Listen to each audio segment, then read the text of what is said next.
पदार्थ शुद्ध है कि दूसरे भाग में मिश्रण के घटकों का पृथक्करण, रासायनिक एवं भौतिक परिवर्तन आदि विषयों पर चर्चा करूंगी। बच्चों, जैसा कि आप जानते हो कि प्रकृति में पाए जाने वाले पदार्थ रासायनिक रूप से शुद्ध नहीं होते और उनमें मौजूद घटकों को शुद्ध रूप में प्राप्त करने के लिए उन्हें पृथक करना आवश्यक होता है। इस विषय में आपने पूर्व की कक्षाओं में भी पढ़ा है।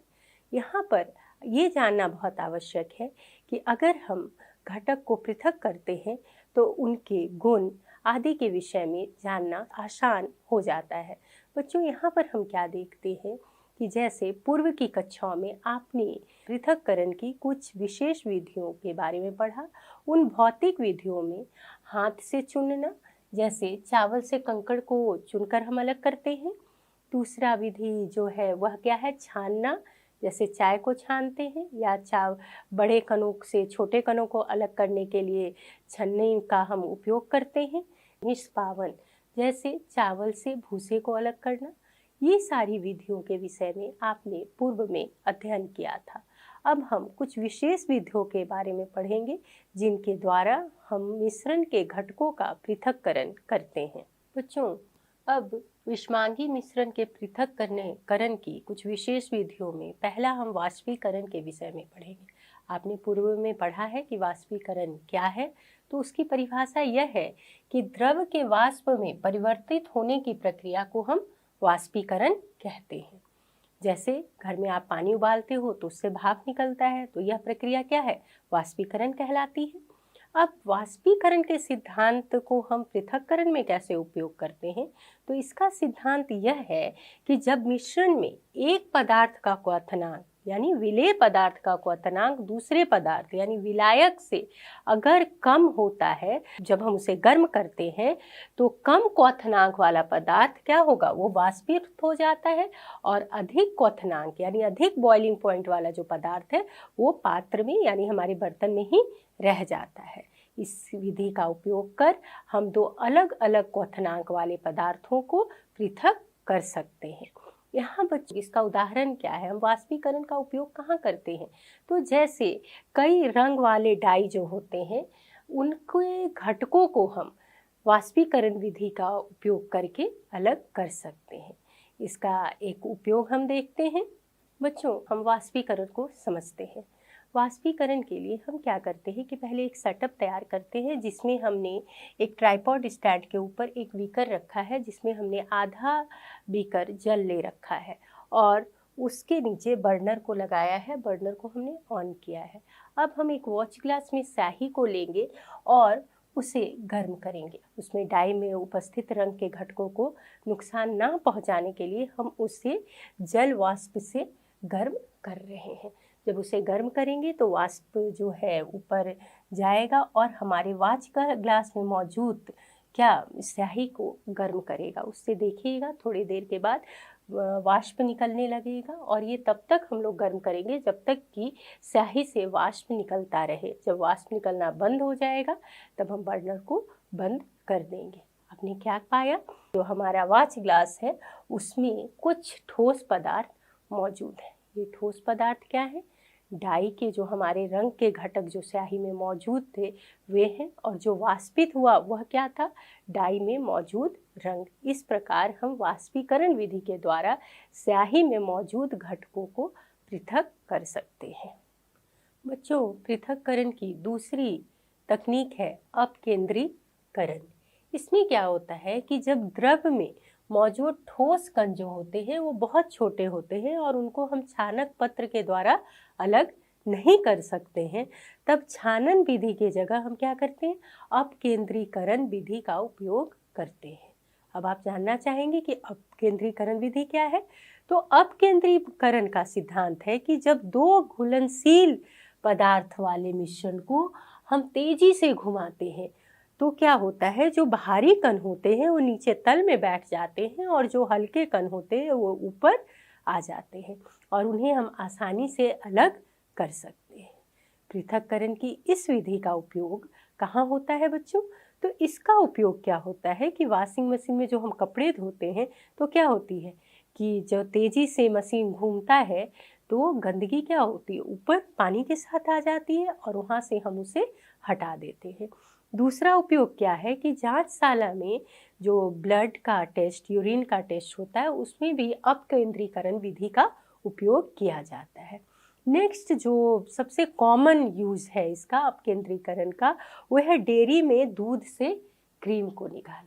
इसे हम एक चित्र के माध्यम से समझें। अपकेंद्रीकरण की विधि में जब हम चीज़ों को घुमाते हैं बहुत तेज़ी से, तो भारी कण नीचे तल में ऐसे आ जाते हैं और जो हल्के कण है वो भारी कण और बहुत हल्के कणों के बीच में एक डिवाइडर लाइन बनाते हैं और हल्के कण ऊपर आ जाते हैं। इस प्रकार हम आसानी से घुलनशील पदार्थ वाले मिश्रण को, जो कि अलग अलग ग्रेविटी के, अलग अलग डेंसिटी के होते हैं, उन्हें हम पृथक कर सकते हैं। बच्चों, अब हम जानेंगे कि दो अघुलनशील द्रवों के मिश्रण को कैसे पृथक किया जाता है। इसके लिए पृथक्करण कीप का उपयोग किया जाता है। यह कैसे काम करता है, इसका क्या सिद्धांत है? तो इसका सिद्धांत ये है कि जब दो अघुलनशील द्रव, यानी जो ना आपस में मिलते नहीं हैं, घुलते नहीं हैं, उनके मिश्रण को कुछ समय के लिए अगर हम शांत छोड़ देते हैं, तो जो द्रव जिसका घनत्व अधिक होता है वो और जो हल्के होते हैं वे अलग अलग परत में बट जाते हैं, जिसे हम आसानी से पृथक्करण कीप के माध्यम से अलग कर सकते हैं। एक क्रियाविधि के द्वारा इसे समझे कि हमने मिट्टी का तेल और जल के एक मिश्रण को लिया और उसे इस पृथक्करण कीप में डाल दिया और उसके बाद नीचे स्टॉप कॉर्क लगा है जिसे बंद कर दिया है ताकि द्रव हमारा नीचे ना गिरे, और कुछ समय के लिए उसे शांत छोड़ देते हैं। कुछ समय के बाद क्या होता है कि जल नीचे की परत अधिक घनत्व होने के कारण नीचे की परत बना लेता है और मिट्टी का तेल ऊपर की परत बना लेता है। अब हम आसानी से स्टॉप कॉर्क को खोलकर जल को एक बीकर में निकाल लेंगे और मिट्टी का तेल का लेयर आएगा तो वहाँ हम स्टॉप कॉर्क को पहले बंद कर लेंगे और उसे दूसरे बीकर में निकाल लेंगे। इस प्रकार पृथक्करण कीप के माध्यम से हम दो अघुलनशील द्रवों को पृथक कर सकते हैं। इसका और भी अनुप्रयोग है, जैसे धातु शोधन में लोहा गर्म होता है, उसमें धातुमल मौजूद होता है, उसको हम हल्के धातुमल को हटाकर और नीचे तल में द्रवित अवस्था में लोहे को अलग कर सकते हैं। बच्चों, अब हम जानेंगे कि ऊर्ध्वपातन होता क्या है। ऊर्ध्वपातन भी पृथक्करण की एक प्रक्रिया है। इसमें एक्चुअली क्या होता है कि जब हम पानी को गर्म करते हैं तो वो क्या होता है, पहले वाष्प में बदलता है, और अगर हम बर्फ को गर्मी देते हैं तो क्या होता है, तो बर्फ पहले पानी में बदलता है, उसके बाद फिर वो क्या वाष्प में बदलता है। परंतु ऊर्ध्वपातन प्रक्रिया में कुछ पदार्थ ऐसे होते हैं जो ठोस अवस्था से, अगर उनको हम ताप दें, गर्मी दें, तो वो ठोस अवस्था से डायरेक्ट क्या होते हैं, गैसीय अवस्था में परिवर्तित हो जाते हैं, और जब हम उन्हें ठंडा करते हैं तो वो गैसीय अवस्था से वापस से बिना द्रव अवस्था में गए किस में आ जाते हैं, ठोस अवस्था में आ जाते हैं। तो इस प्रक्रिया को हम क्या कहते हैं, ऊर्ध्वपातन कहते हैं। कहने का अर्थ क्या है कि जब किसी पदार्थ को हम गर्म करें और गर्म करने के बाद या उसे ताप देने के बाद वो ठोस से डायरेक्ट गैस में बदल जाए तो उसे हम ऊर्ध्वपातन की प्रक्रिया कहते हैं। ऐसे पदार्थ कौन से हैं, तो ऐसे पदार्थ आपको जैसे कपूर, घर में तो देखा होगा, कपूर को गर्म करते हैं क्या होता है, क्या वो द्रव में बदलता है, नहीं, सीधा क्या में बदल जाता है, वाष्प में।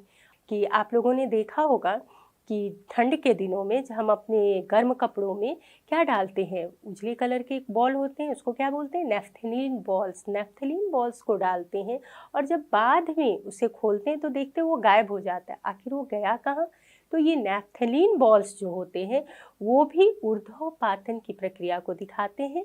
वे ठोस से डायरेक्ट क्या में बदल जाते हैं, गैस में, क्योंकि हमारे कपड़ों से तो उनकी खुशबू आते रहती है पर वो नज़र नहीं आते। इसका अर्थ क्या है, वे ठोस से क्या में बदल गए हैं, गैस में बदल गए हैं।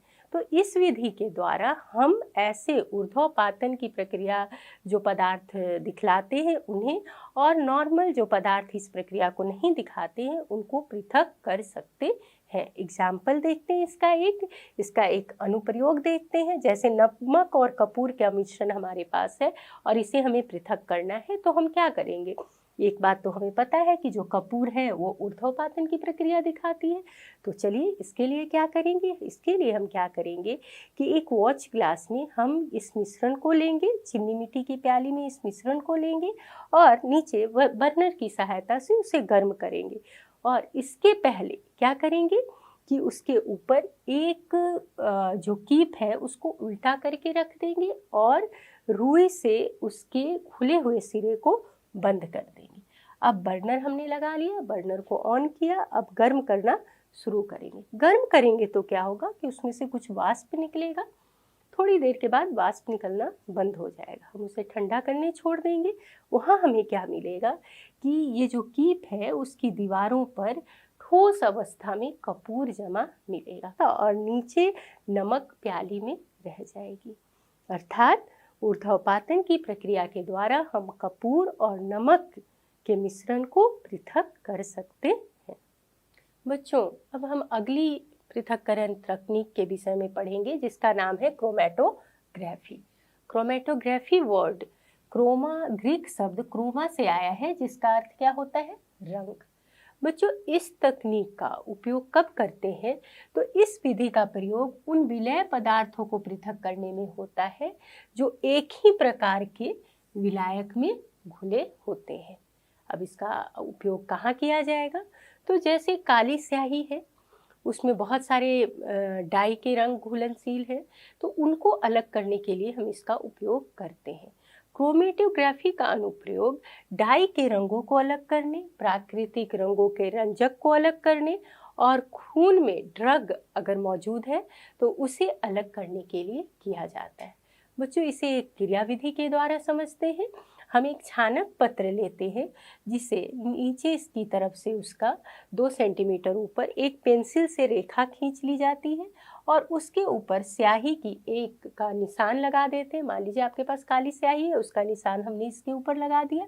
अब हम क्या करेंगे कि एक जार लेंगे और उसमें थोड़ा सा पानी लेंगे। अब इस छानक पत्र को जिस पर हमने स्याही की निशान लगाया है उसे कांच की छड़ और क्लिप के द्वारा उसमें लगा देंगे, अंदर की तरफ डालेंगे और इस प्रकार डालेंगे कि जो निशान हमने डाला है स्याही का वो जल से थोड़ा सा ऊपर रहे। अब इसे कुछ समय के लिए हम लोग शांत छोड़ देंगे। इससे क्या होगा कि जल धीरे धीरे छानक पत्र में ऊपर की ओर बढ़ता जाएगा। जैसे जैसे जल ऊपर बढ़ेगा, जो पदार्थ जल में ज़्यादा घुलनशील है वो जल के साथ ऊपर की ओर बढ़ते चले जाएंगे छानक पत्र में, और जो डाई के कण कम घुलनशील है वो थोड़ी देर के बाद जल में घुलेंगे और वो फिर ऊपर की तरफ बढ़ेंगे। इस प्रकार जो अधिक घुलनशील डाई होगा उसके कण ऊपर आ जाएंगे और कम घुलनशील वाले डाई के कण उसके नीचे होंगे। इस तरह से हम